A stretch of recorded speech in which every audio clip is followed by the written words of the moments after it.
What will happen to the Druze, the Copts, and the Yazidis in the Middle East? Gerard Russell joins us to talk about these religions and others, which he writes about in his new book, Heirs to Forgotten Kingdoms, Journeys into the Disappearing Religions of the Middle East. The tolerance that people show to each other, the willingness to coexist, in the end, can outweigh all of the persecutions put together. What is an atheist to do living in a highly religious country like America? Phil Zuckerman will be here to talk about his book, Living the Secular Life, New Answers to Old Questions. Well, then how are they getting the things that religion has traditionally provided? How do they raise their kids? How do they deal with the pain of mortality? Alexandra Alter will be here with notes from the publishing world, and Greg Cowles has bestseller news. This is Inside the New York Times Book Review. I'm Pamela Paul.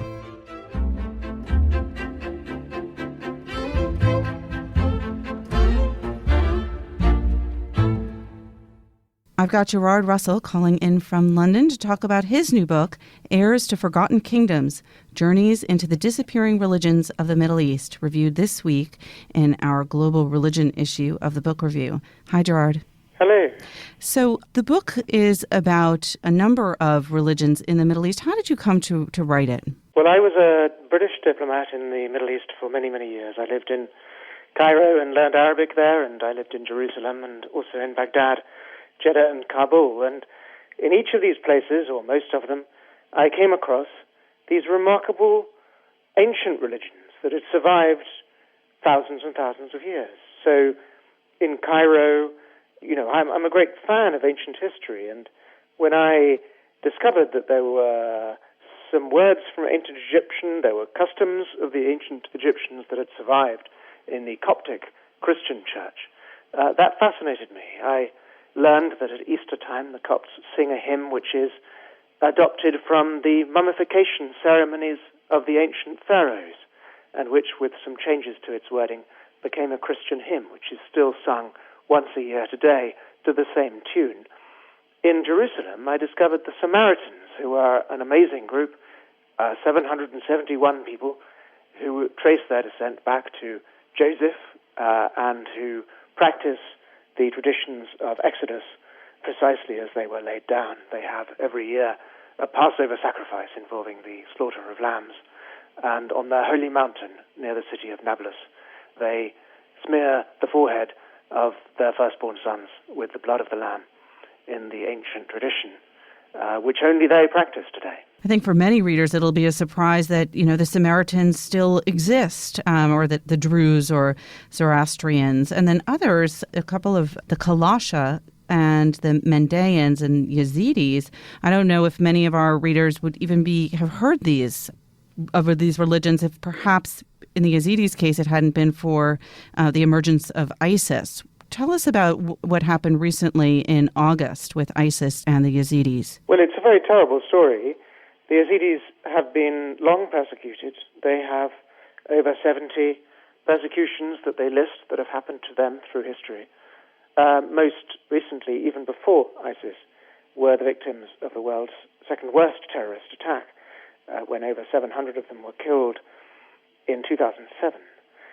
ISIS, in August, of course, penetrated into their heartland, of Sinjar, which is in northwest Iraq, and slaughtered the men and took the women as slaves in accordance with an ideology of the extremists that says they're licensed to do that.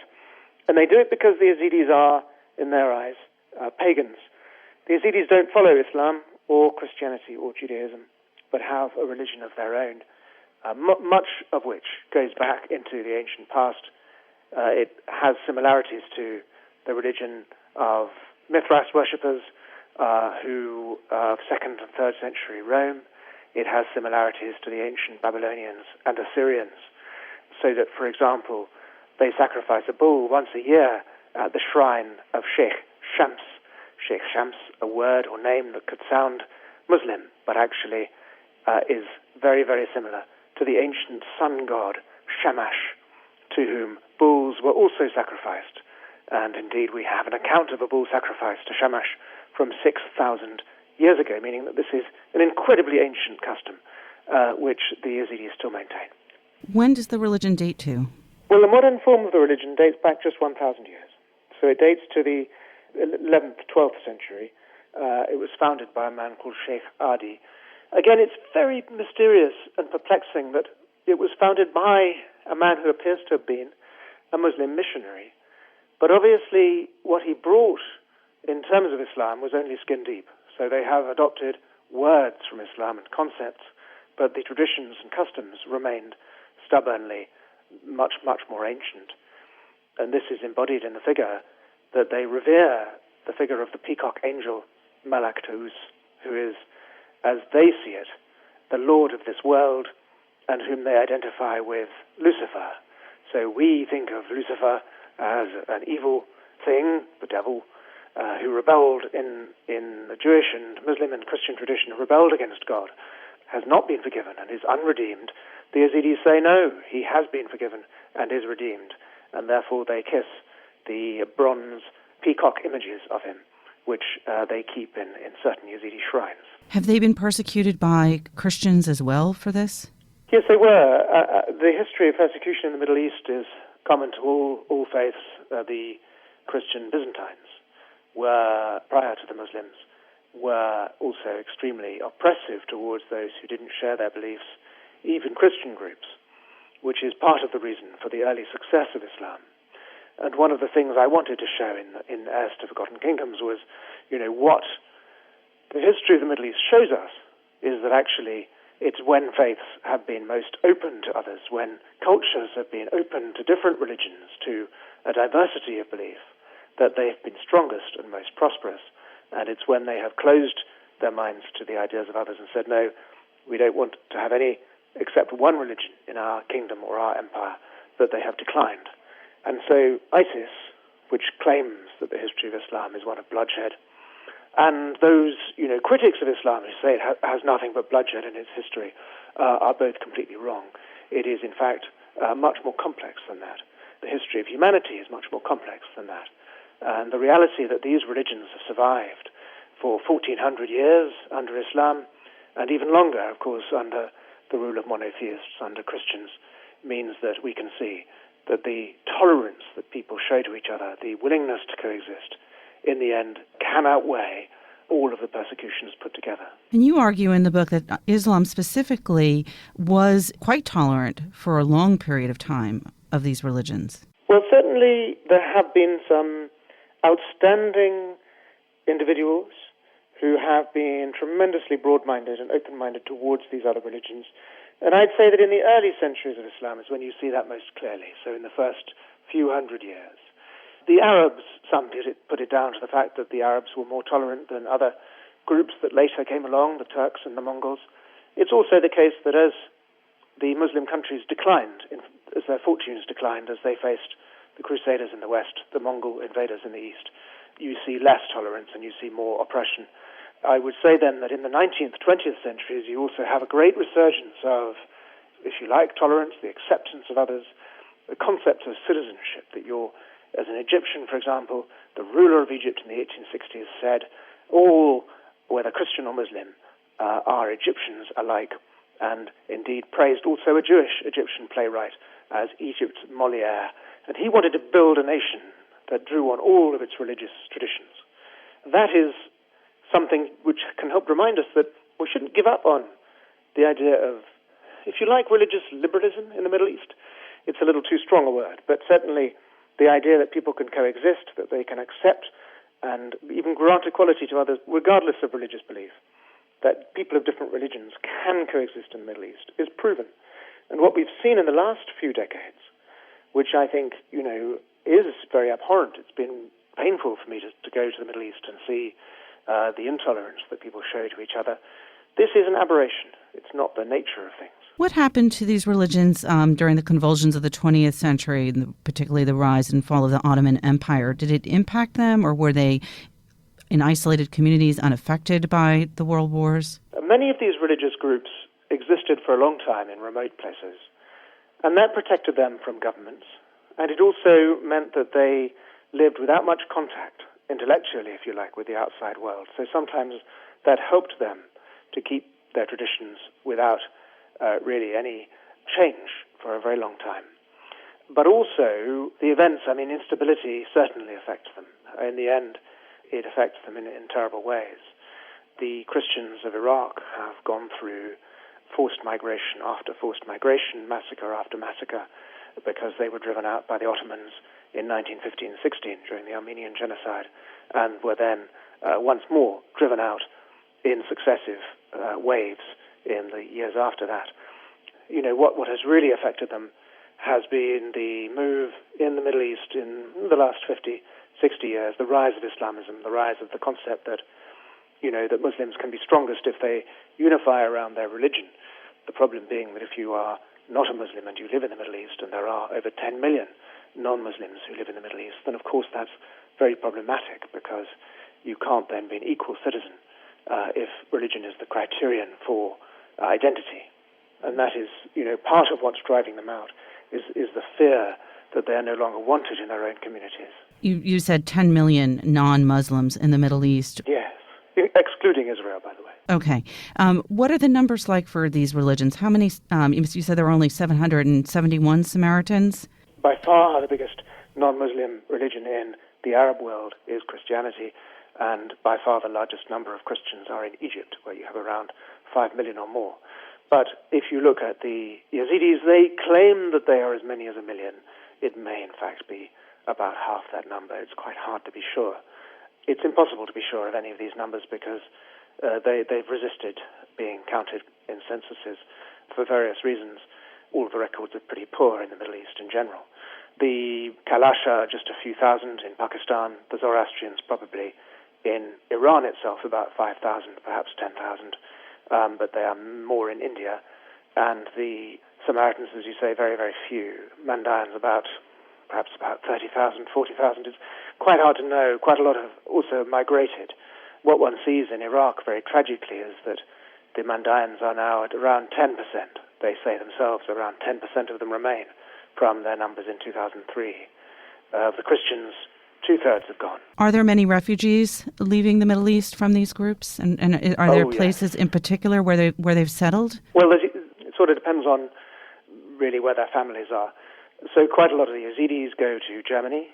Sweden is a favorite destination. It's relatively liberal in its immigration laws. Australia and Canada are also increasingly preferred. The Christians, quite a lot of them go to America. The book ends, as To Forgotten Kingdoms ends, with this sort of epilogue which looks at Christians and other groups moving to America and to Britain and elsewhere in the world. In metropolitan Detroit, I came across a supermarket in which I heard a woman speaking Aramaic, the language of Christ, which has survived in metropolitan Detroit, to my surprise, because there are 200,000 Iraqi Christians who live there. About half of them have come since 2003. Are there any encouraging signs for these religions? Any pockets of tolerance even in the Middle East? Or is this just a sort of ongoing and intensifying decrease in their populations? Well, I think if you look at the Gulf states, so I know the UAE a bit, and you'll see there many churches being built because they have a very large migrant population that lives there who can worship there freely.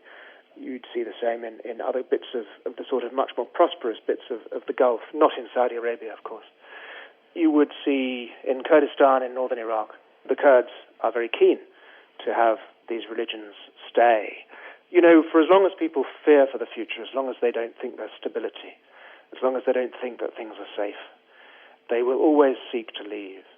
And that's the number one thing. It's not that they leave for money, although they can often do better in the West, but they fear for their future. It is, unfortunately, a very slow but inexorable decline. I would say, though, one thing to remember, as I did the research for this book and looked back at 18th, 19th century people who'd encountered these religions, I realized that all of them had predicted the demise of these religions. They said, the Druze will never continue to live in the mountains of Lebanon, utterly, in command of their own destiny. The Samaritans will become extinct within our lifetimes. The Kalasha are doomed. And actually, all of these religions have survived, and they show remarkable staying power. And, of course, as I say, have preserved ideas and customs from the very remote past, just showing how much continuity there is in human thought, much more than you might imagine. The ideas of the Greek philosophers, the cult even of the Greek philosophers, survives among the Alawites and the Druze, with ideas that go back 2,500 years. So there is a remarkable staying power about some of our customs, about some of our ideas, much more than we would imagine. Well, you've revealed some of the mysteries here. The book again is Heirs to Forgotten Kingdoms, Journeys into the Disappearing Religions of the Middle East by Gerard Russell. Gerard, thank you so much. Thank you.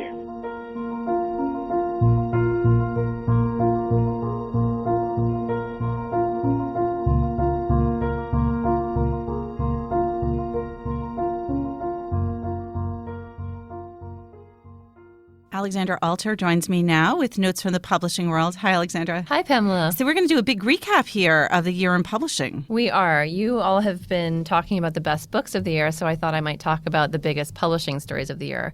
There was tons of news this year in publishing, but of course the one story that captivated everybody, that had everybody in the publishing world on tenterhooks, was the standoff between Amazon and Hachette, which dragged on for months and prompted a whole conversation about Amazon's role in publishing, how much power they have, whether they have too much control over the whole marketplace and ebook prices. And so this issue was resolved. They recently even re-upped their contract with Macmillan, Simon & Schuster, and Hachette. But the conversation is ongoing. Today, Macmillan's CEO, as he announced their new agreement, said, Amazon accounts for 64% of our ebook sales. We need to explore other channels. So people are still watching this as a potential threat to the industry in a way. Wow. Okay. Is there a number two story? Because that is a big one. That's a big one. Another macro trend that we're seeing this year in publishing is another seismic shift in the way people are reading. For a long time, the big story was digital reading. More people were buying ebooks. Ebooks were growing by double and triple digits year over year and month over month.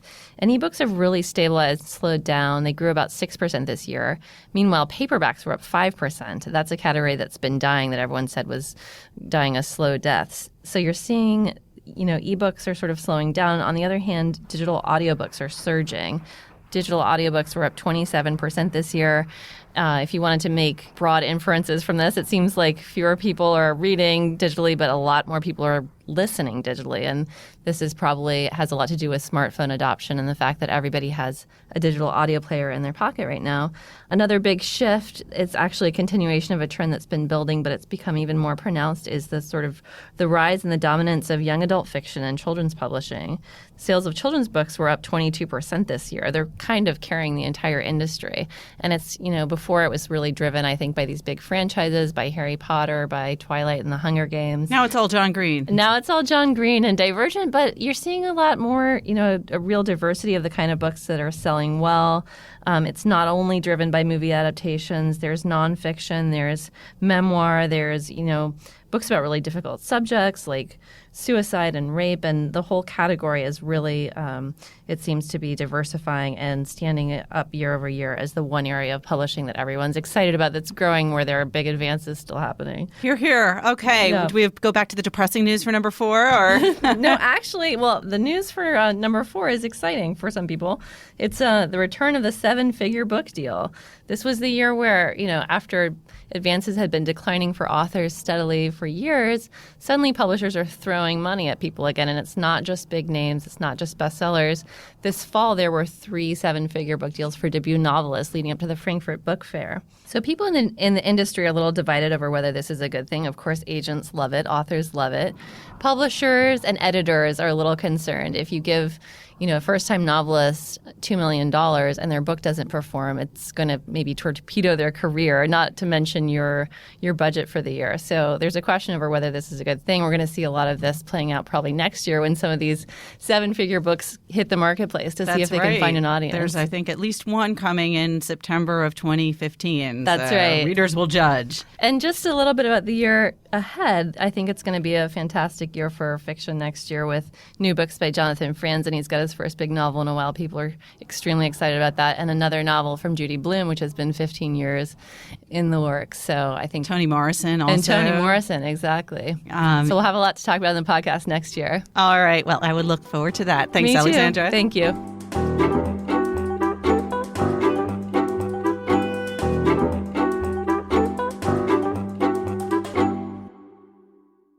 Phil Zuckerman is here to talk about his new book, Living the Secular Life, New Answers to Old Questions. Hi, Phil. Hi, Pamela. So you are a professor of sociology and secular studies at Pitzer College in California. That's an interesting title. Are you the only professor of secular studies out there, or is this an area that has many professors that I'm unaware of? No, you're right. It's brand new. We were the first program. So I got 5 colleagues in the department, and we're all interdisciplinary. So our primary appointment is in other fields, political science or soc. But yeah, I guess you could say I'm the head of the first department of secular studies. That's correct. People could conceivably double major in secular and religious studies. You know what? The first graduate did just that. William Holt, he was majoring already in religious studies, but when we opened this new major, he was thrilled, and he ended up double majoring, which I thought was just fantastic. So you've written 5 books, 3 specifically before this one, on secularism. What made you decide to write Living the Secular Life? How is this different from the other books that you've written? 2 things. Sort of the rise of the nuns, the NONESs, has been in the news lately, okay? We're seeing a greater proportion of people who are saying they're non-religious, and that's been in the news, but what hasn't been stressed is that it's actually good news. I wanted my fellow Americans to know, this rise of secularism in the United States and in the world is not something to be feared, not something to be fretted over, but it's actually good news. Good things come with secularism at the individual level, the national level, and for the world at large. So I guess that was one main theme for writing this new book. And the other one was just really more of a question. It's like, I've been studying religion a long time. I know it does a lot of good in the world. It functions. It has a lot of functions for people's lives. There's good reasons that religion exists. It provides community and morality and helps answer riddles of death and life and meaning and existence. So there's good reasons that people are religious and have been throughout most of our history and in most cultures. But we're now seeing this rise of people saying they're not. We're seeing more and more people walking away. If you got 20 or 30% of Americans saying they're not religious, well, then how are they getting the things that religion has traditionally provided? How do they raise their kids? How do they deal with the pain of mortality? How do they find community? How do they have morals and ethics? So I was also just interested in exploring the ways in which this growing body of Americans are living their lives without religion. How does that work? So is it in some ways a kind of guide to living the secular life? Yes and no. I definitely did not set out to write a self-help book. I think secular culture in itself is the last place you'll find people seeking, somebody else's wisdom on how they should live their lives. In fact, one of the main values of secular culture is people living, deciding for themselves how they want to live, what they want to believe, what they want to do or not do. And yet, in the stories that I've revealed and in the sort of themes I explore, I definitely think someone could see it as a guide. I've had many conversations with people who, when I tell them about the book, they think, man, I could use this with my kids, or I'd love to have this for dealing with my in-laws or whatnot. So I wouldn't say it's explicitly a guide, but I think implicitly it definitely has that aspect to it. Because a lot of what you do in the book is really interview people who are non-religious and sort of show how they have grappled with issues like extended family, child rearing, dealing with school environments that might not be as open to secular lifestyles as they are to more religious ones. Are you aiming to kind of tell through their stories to kind of show how it's done in a way? Absolutely. That was definitely, I was genuinely curious, and then when you hear these people's stories, and you hear about, people who survive a spinal cord injury without, believing in God and never believed in God, or how they weather these kinds of drug addiction or whatnot. Yes. So I was definitely hoping that through those stories, other readers could definitely take some of these life lessons or orientations or perspective experiences and apply it to their own lives. Absolutely. You mentioned earlier this term nuns and call it, it's kind of a media label that nearly a fifth of the American population chooses to identify themselves as unaffiliated with any religion. But interestingly, within that, only about 30% of that 1/5, self-identify as atheists or agnostics. So that brings up this question of terminology, and I don't think it's just a semantic one. There's nones, there's atheist, there's agnostic, there's secular humanist. What are the differences between these terms, and how important is the naming of this? The first thing that has to be acknowledged is this sort of stigma around the term atheist. People, it's a negative term for a lot of people. It's got a bad ring to it, something cold about it, something too hostile about it. So in study after study and survey after survey, we find that when you ask people if they believe in God, they might say yes or no. So let's say those that say no, then you could ask in the same survey a few questions later, are you an atheist? They'll often say no as well. So you get people sort of expressing atheism in orientation, but they don't like the label. They resist the label. So, for instance, the American Religious Identification Survey, when asked the nones, the NONESs, about their actual beliefs concerning God, about a half came in as atheistic or agnostic in orientation, but far fewer were willing to label themselves such. So there's always that issue of people's actual orientation and then how they want to self-designate. And because of that stigma with the term atheist, it's always underreported. But, when we talk about these different labels, are you talking, specifically about the God question? Well, in that case, we're getting, are you an atheist or you are a theist, or are you in the middle somewhere? Unsure. Agnostic tends to fall in that category as someone who can't quite say one way or the other.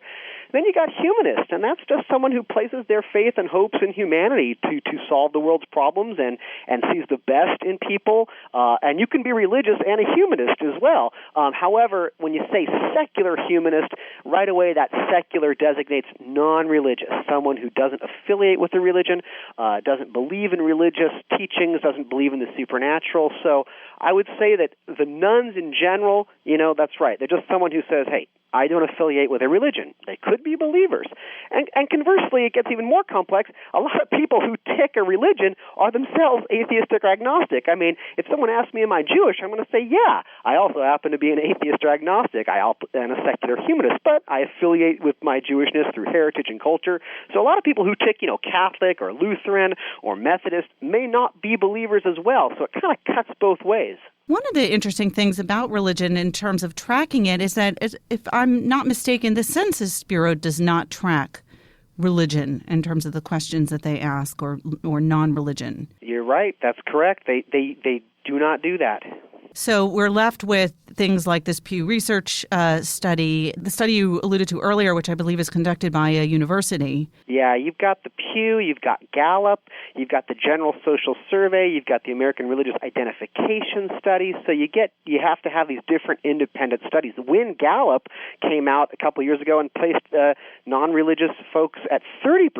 So it depends on the study, it depends on the survey. It depends on the phrasing too, I would imagine, because some people will say they're not religious, but they consider themselves spiritual in some way, or they don't identify with a specific religion, but they have a personal religion. What used to be called Sheilaism by Robert Bella in Habits of the Heart. So, yeah, you've got so much.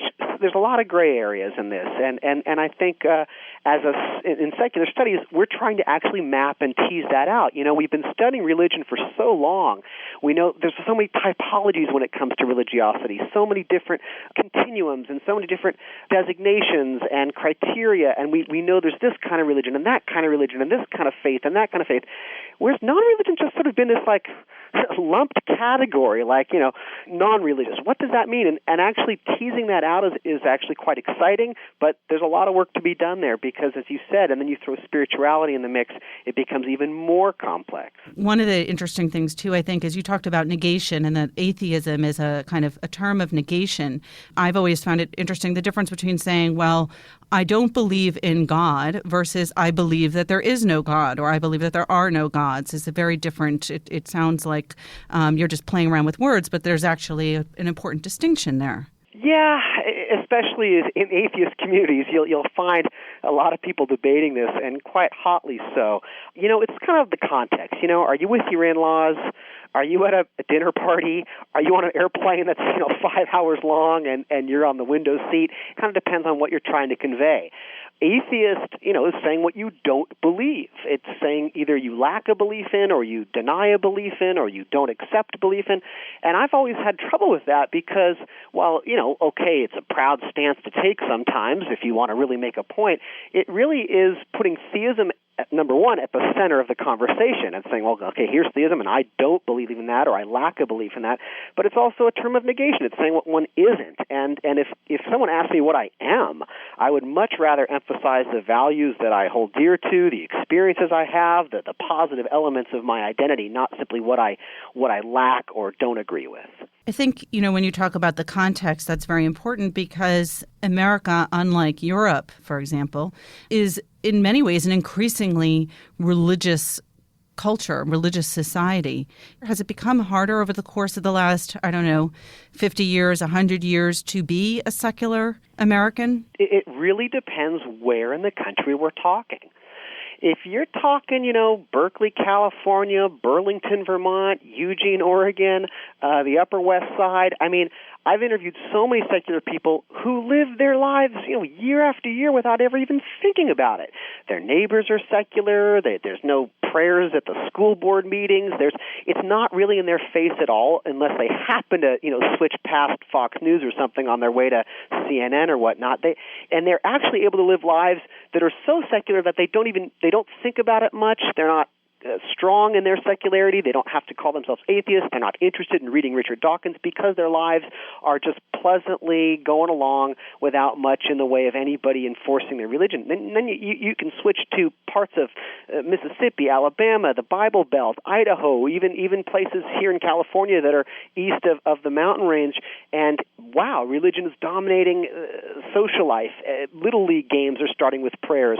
The school board members are pushing creationism. There's the politicians, everything from sporting events to all social occasions. I had friends that moved to a small town outside of Modesto, and it was like the first question they were asked when they started unloading the boxes was, what church do you go to? And their children were harassed in the schoolyard. So it really does depend where you're at. So I'd say in some respects, it's more easier to be secular than ever before because we have growing swaths of secular culture in certain parts of the country that make it a non-issue.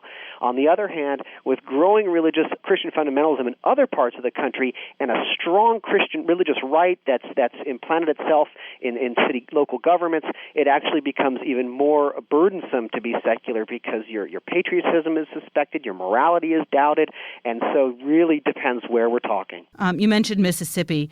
Let's talk about Tanya Hinkle, which we should say is a pseudonym.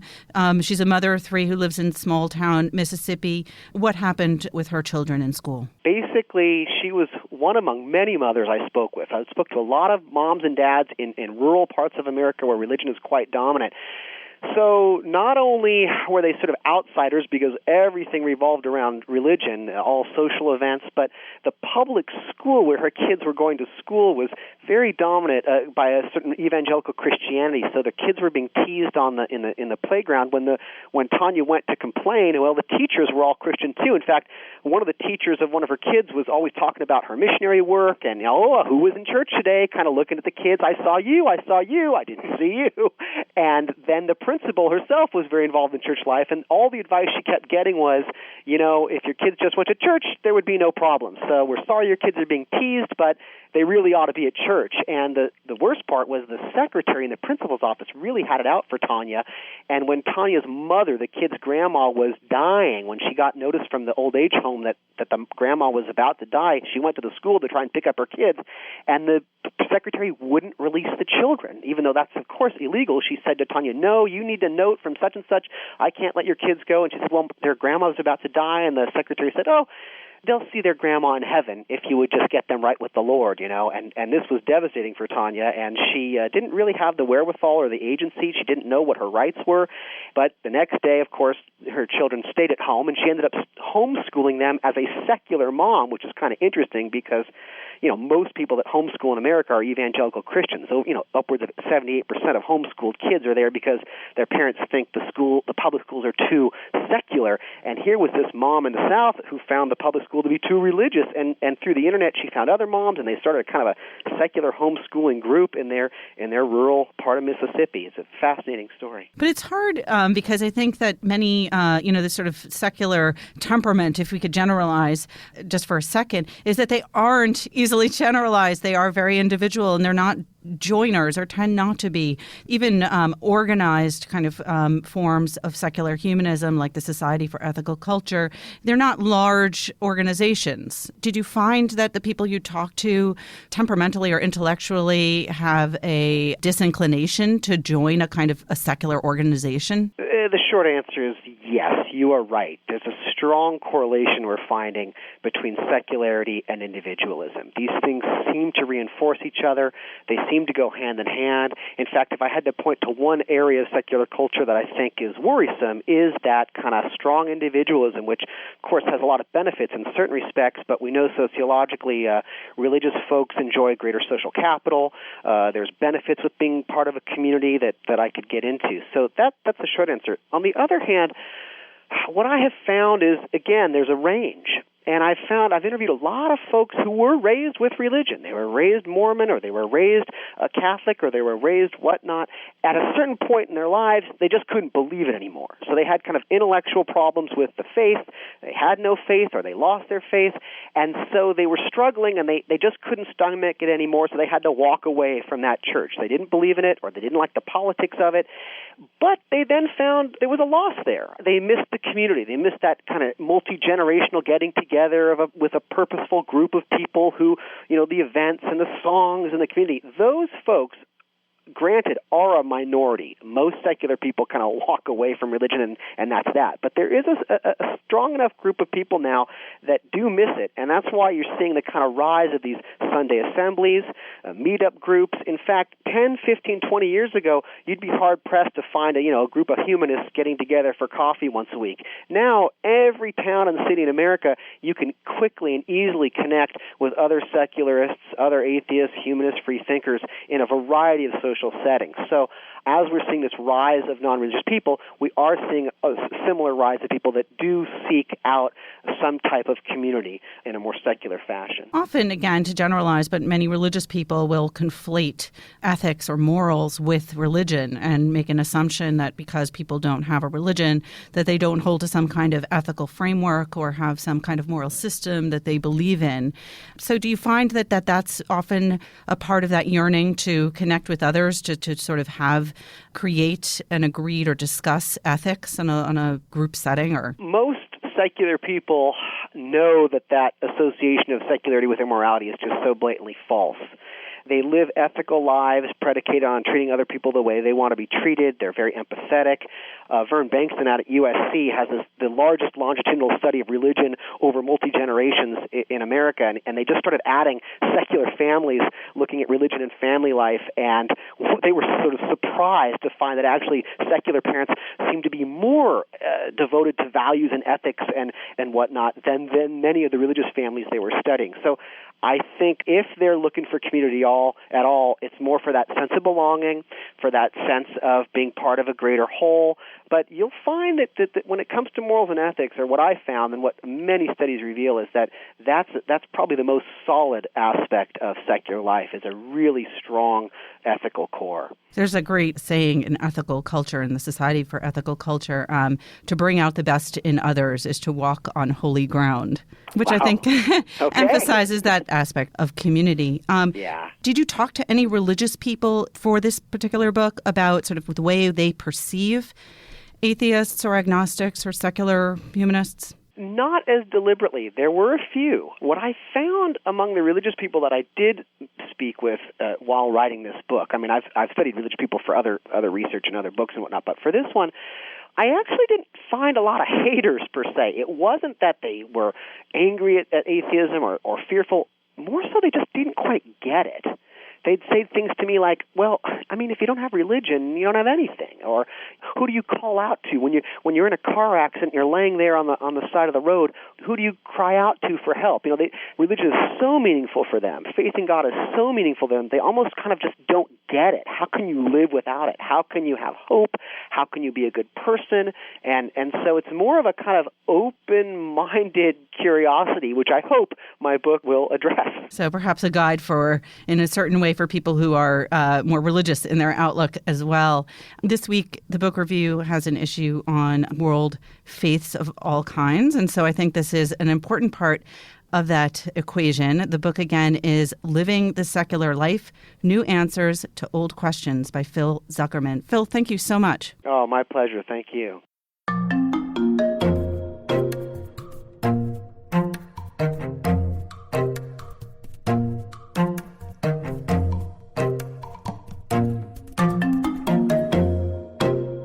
And now we've got Greg Cowles with Bestseller News. Hi, Greg. Hi, Pamela. What's new on the list? Not a lot. Readers are really hunkering down. The list is pretty entrenched yet again. Nothing new on the children's side of things at all. And over on the adult side, there are just 3 new hardcover bestsellers. One of them is on the fiction list. Anita Diamant, famous for The Red Tent, has a new novel out called The Boston Girl. That's new at number 12. And then on the nonfiction side of things, there are 2 new books, both down at the bottom of the list. At number 16, the soccer goalie Tim Howard, who became very famous over the summer, making save after save for the United States team in the World Cup, has a memoir written with Allie Benjamin called The Keeper. That's new at number 16. And at number 15, the longtime Los Angeles Times journalist Hector Tobar has his 4th book. It's his second nonfiction book. It's called Deep Down Dark, and that tells the story of the Chilean miners who were trapped underground for over 2 months back in 2010.